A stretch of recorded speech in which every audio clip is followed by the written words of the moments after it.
আসসালামু আলাইকুম দর্শক বন্ধুরা, নিকা কিচেনে আপনাদের সবাইকে স্বাগত।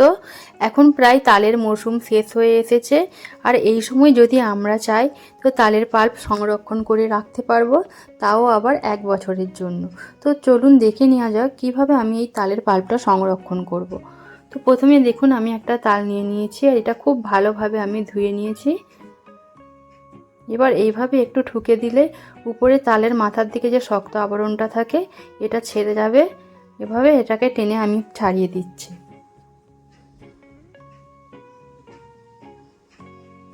তো দেখুন এইভাবে আমি উপরের অংশটা প্রথমে ছাড়িয়ে দিলাম, আর তালটা দেখুন কত সুন্দর কালার। এবার তালটা আমি একটু জোরে জোরে 2-3 বার ঠুকে নিচ্ছি, তাহলে তালটা ফেটে যাবে, আর এভাবে 3টে আঁটি আলাদা আলাদা করে নেওয়া যাবে। এভাবে তালটা আমি ভেঙে নিলাম। এবার একটা আঁটি নিয়ে আমি এর উপরে যে পাতলা একটা ছাল থাকে সেটাকে ছাড়িয়ে নেব। দেখুন এইভাবে এর উপরের পাতলা ছালটা আমি ছাড়িয়ে নিচ্ছি।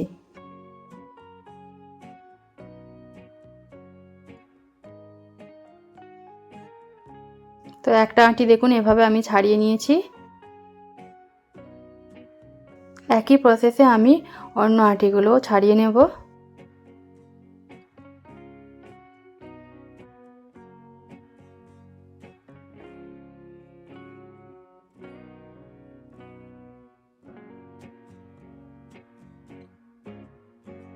তো তালের 3টে আঁটি আমি ভালোভাবে ছাড়িয়ে নিয়েছি।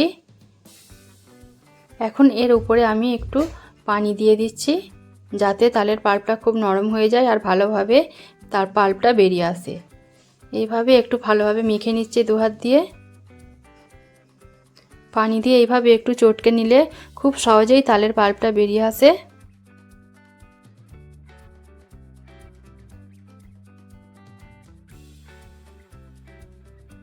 এখন আমি একটা প্লেট নিয়ে নিলাম, আর এইরকম একটা আমি ঝুড়ি নিয়ে নিয়েছি।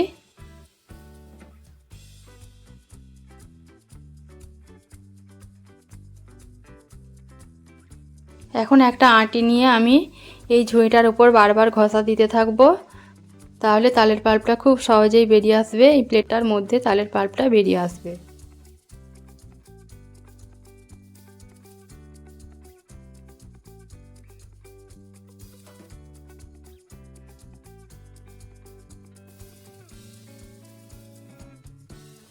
আর দেখুন ঝুড়ির উপরে যে তালের একটা আঁশ থাকে সেগুলো কেমন আটকে গেছে। তো একটা আঁটি থেকে আমি পাল্প বার করে নিয়েছি, এতটা পাল্প বেরিয়েছে। এইভাবে সমস্ত আঁটিগুলো থেকে আমি পাল্প বার করে নেব। তো দেখুন একটা তাল থেকে এতটা তালের পাল্প বেরিয়েছে। এবার ঝুড়িতে যেটুকু পাল্প আটকে আছে সেটাকেও আমি ভালোভাবে নিয়ে নিচ্ছি। তো খুব সাবধানের সঙ্গে এটা তুলে নিতে হবে। এবার আমি আরেকটা প্রসেসে দেখাচ্ছি। যদি আপনাদের কাছে ঝুড়ি না থাকে তাহলে এরকম গ্রেটারের মাধ্যমেও আপনারা তালের পাল্পটা বের করে নিতে পারবেন।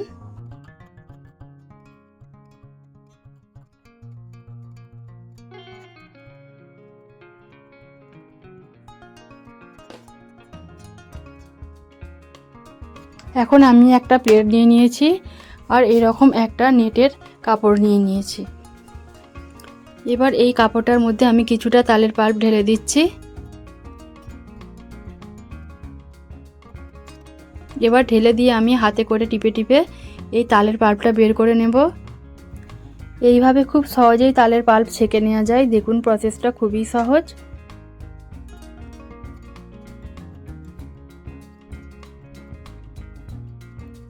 এইভাবে একটু হাতে করে প্রেস করলেই তালের পাল্পটা বেরিয়ে আসবে, আর এর মধ্যে যে এক্সট্রা আঁশগুলো থাকে সেগুলো ওই জালের মধ্যে আটকে যাবে।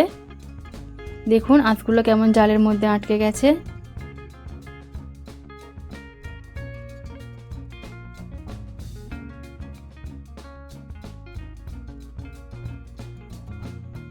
তো আমি আবারও একবার দেখিয়ে দিচ্ছি। দেখুন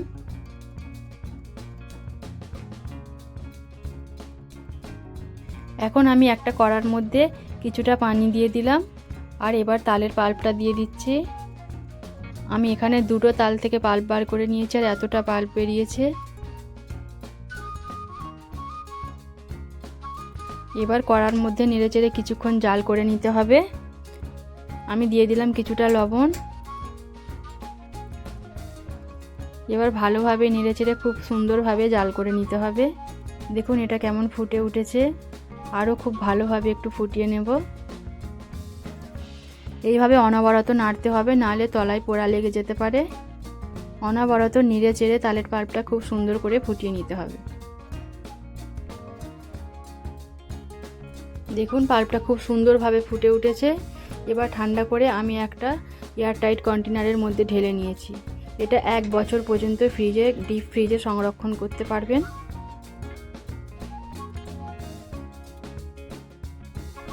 এবার ওই পাল্প থেকে আমি কিছুটা পাল্প নিয়ে পুর পিঠে বানিয়ে দেখাবো। এই পুর পিঠে বানানোটা খুবই সহজ আর খুবই ঝটপট হয়ে যায়। প্রথমে আমি কড়ার মধ্যে দিয়ে দিলাম কিছুটা গুড়, আর গুড়টা যখন এইভাবে একটু গলে যাবে তখন এর মধ্যে দিয়ে দিলাম নারকেল কোড়ানো। এখানে গুড়ের পরিবর্তে আপনারা চিনিও ব্যবহার করতে পারবেন। এবার নেড়েচেড়ে আমি প্রথমে পুরটা বানিয়ে নিচ্ছি। ভালোভাবে নেড়েচেড়ে নিয়েছি আমি। যখন একটু শুকনো শুকনো ভাব হয়ে যাবে তখন পুরটা রেডি হয়ে যাবে।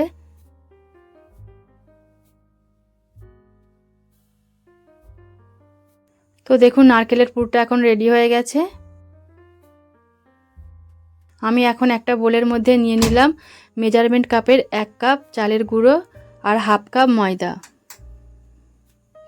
দিয়ে দিলাম 2 চামচ চিনি, পরিমাণ মতো লবণ দিলাম, আর অল্প একটু দিলাম বেকিং সোডা। এবার সমস্ত কিছু খুব ভালোভাবে মিশিয়ে নিলাম। এবার তালের পাল্প দিয়ে আমি এটা ভালোভাবে একটা ডো মাখিয়ে নিচ্ছি।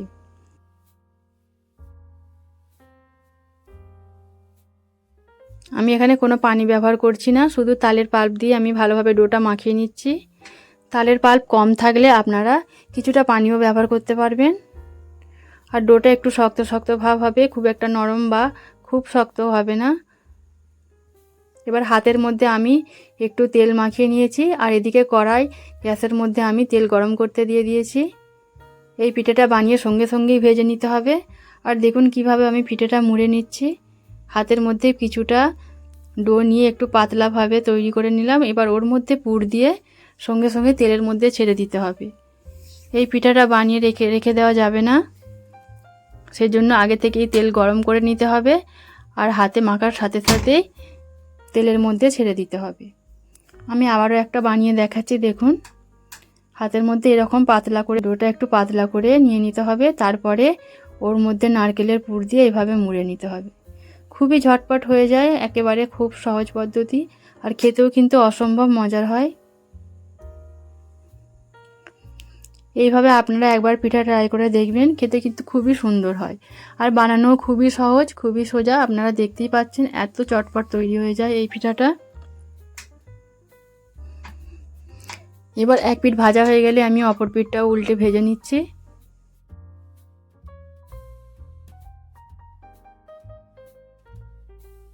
এইভাবে আমি সমস্ত পিঠাগুলো ভেজে নিয়েছি। তো দেখে নিলেন কত সহজেই এই পিঠাটা তৈরি হয়ে গেল, আর খেতে কিন্তু অসম্ভব মজার হয়। আপনারা অবশ্যই একবার ট্রাই করবেন। যদি ভিডিও ভালো লাগে লাইক কমেন্ট শেয়ার করবেন। আমার চ্যানেলটা সাবস্ক্রাইব করে না থাকলে সাবস্ক্রাইব করে দেবেন। দেখা হচ্ছে পরবর্তী ভিডিওতে নতুন কোনো রেসিপি নিয়ে।